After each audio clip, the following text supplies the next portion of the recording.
Okay, Twitter. I'm gonna put you right there. Yeah, that's good. All right, let's do this. Okay, first questions. Kate and Bake, congratulations on the site. Thank you. It's a wonderful venture. I look forward to exploring it more through this political season and beyond. Would ASP ever endorse a person, party, or policy, or do you want to stay strictly an info source? Yeah, that's the goal. For right now, we're trying to stay as unbiased and as impartial as possible. Obviously, it's no secret I have my political leanings, but we worked really hard to remove that from the site, and I think endorsing a candidate or a politician, or I mean even the way we were trying to figure out how to arrange the site. You know, if we don't have likes or dislikes, there's no comment section. So the idea of creating an algorithm to say, well, if something is viewed a lot of times, do you put that at the top, or do you have a trending bar so that if their daily point clicks one of those keywords, you list it up earlier. But again, there's so many ways that you can counterpunch those algorithms and trick the mechanism, and we just want it to be fair. We want it to be unbiased. So for now, at least, until we get some feedback that says otherwise, we're leaving it completely impartial, and you know, posts go up as they come in, and in a very long-winded way, no, we would never endorse a particular individual or a political belief. Okay, next question. American Blonde asks, will there be an opportunity for some attention to LGBTQ rights, Black Lives Matter, POC, Native Americans, and women's rights? I'm thinking if 3 Ds and 3 Rs are needed for inclusion. How do you look out so a topic is not left aside like USA trans rights? That's a really good question. That's a good question. I'm glad we get to address it.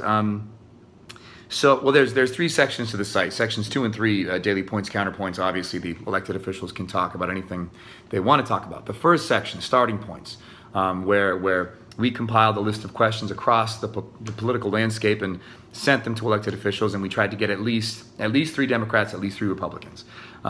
There were issues that were not touched, that were not addressed. Sometimes nobody would answer. Sometimes maybe one party would answer, and it was frustrating to us, but let me put it this way: there's a reason and there's a plan. The reason, look, we were trying to cultivate a new relationship. We were trying to form trust with a group of people who had no reason to trust us.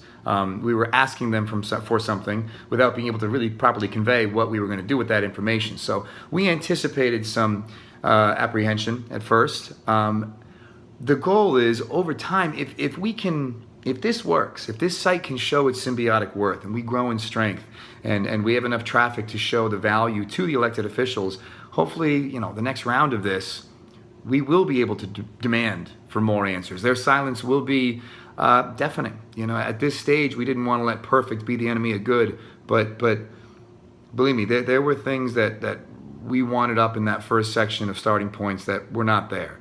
But again, the plan is, the goal, the hope is that over time, if we can show our strength, we'll be undeniable, and that stuff will be there. Okay, next question. Sass Princess XX, are you going to stick to having only officials currently holding positions answering questions, or open it up to those running in elections? If so, will there be a separate tab for elections, topics, and discussions? You know, this is a good question as well. Initially, you know, we were trying to figure out, well, who makes the cut? Who do we interview? You know, sometimes we even thought, maybe it's not elected officials. Maybe it's, you know, if you ask a question about the economy, shouldn't you talk to an economist?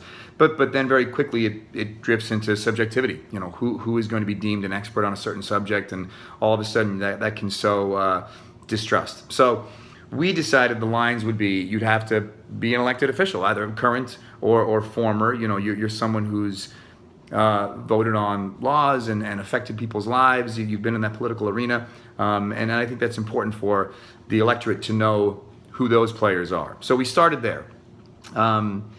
Now, I tell you what, the idea of opening up to people who are running is fantastic. One of the good things about this endeavor, I'm so used to movies where you make a movie and it's a final product and that's it. You release it and it's over.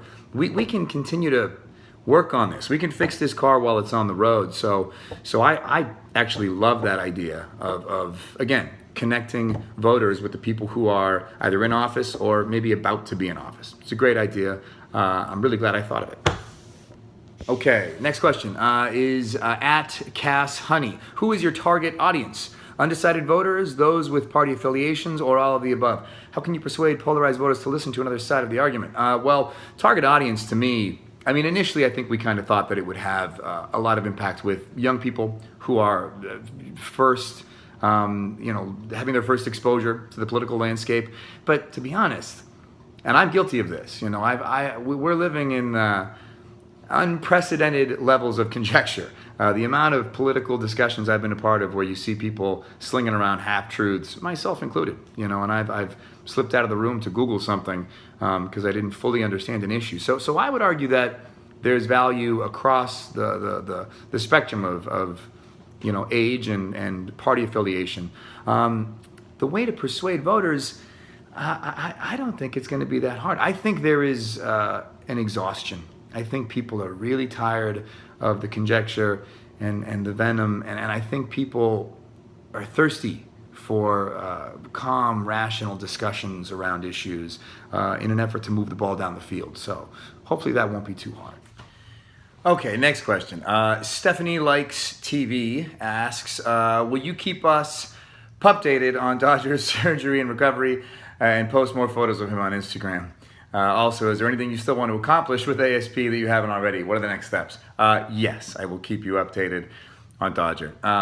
So sad. Is his hip, he was limping a couple years ago and took him to the vet, and he said it was just, arthritis. They did x-rays. You know what they found? There was a BB in his hip. He was a street dog in Savannah, and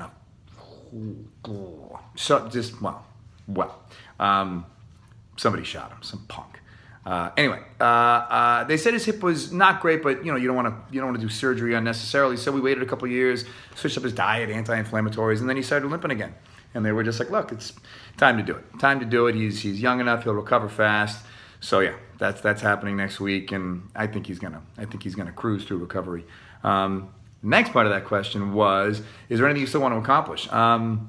Yeah, of course. I mean, I think there's a lot of applications, even with the mechanism of exploring any topic really through the eyes of the people with experience in that arena. So I'm excited about thinking about where this could expand, but one thing at a time for now.